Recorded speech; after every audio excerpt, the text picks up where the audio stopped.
තැඹිලි ගෙඩියක් බොනවා ඉතින්. තැඹිලි ගෙඩියක් නම් බීලා මදි දවසට දැන් දෙක තුනක්වත් බොන්න ඕනේ මේ දවස්වල හැටියට.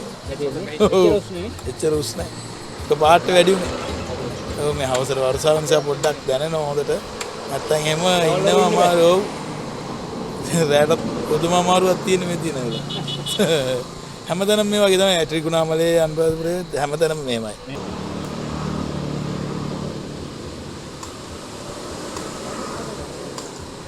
සෑහෙන වැඩි උෂ්ණත් වෙනවා. වැඩ කරන්න මිනිස්සුන් සෑහෙන අමාරුයි.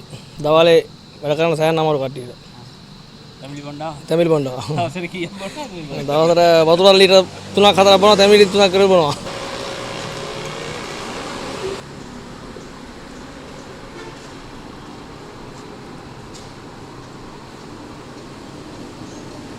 තැඹිලි ගෙඩියක් හරි බීලා කුල් වෙන්න තමයි ඕනි.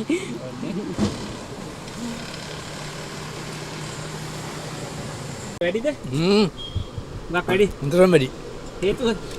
හේතුව අනේ මන් දැන් අපේ වෙලාව තමයි. කාලගුණයත් එක තමයි දින්න තරස්නේ. ඔව්. බීම එකක් බොන්නා. ඔව් බීම එකක් බොන්නා. ගක් වැඩිද මේ තාක්ෂි? මේ දවස් වැඩි ඉන්න බෑ. ඉන්න බෑනේ. 10 3 වෙනකන් ඉන්න බෑ. කොහොමද මේ දවස් උෂ්ණත්වය වැඩිද? උෂ්ණත්වය වැඩි මේ කාලේට එහෙම තමයි ඉතින්. මේක ලංකාවනේ. ඔව්. මේ කාලේට උෂ්ණත්වය තියෙනවා මේ බක්මානේ. ඕක ඉතින් දෙතක් පව් වෙනකන් ඔහොම තියෙනවා.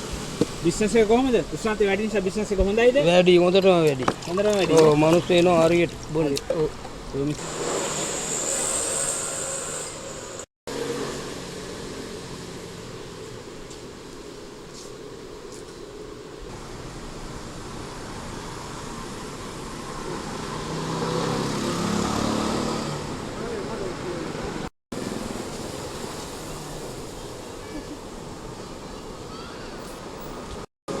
මත මේ දවස්වල හොඳයි වෙලඳාම හොඳයි.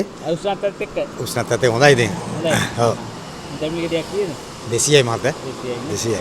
උෂ්ණත්වය තියෙනවා. බිස්නස් එක හොඳයි. 12 එක වෙනකොට ඉවරයි දෙයියනේ කියලා. ඉවරයි. ඔව්. ඒකට වැඩිම බලපාන උෂ්ණත්වයද? උෂ්ණත්වය තමයි මහත්තයා. උෂ්ණත්වය වැඩි වෙන්න අපිට හොඳයි. හොඳයි. ඔව්. බිස්නස් එක හොඳයි. බිස්නස් එක හොඳයි.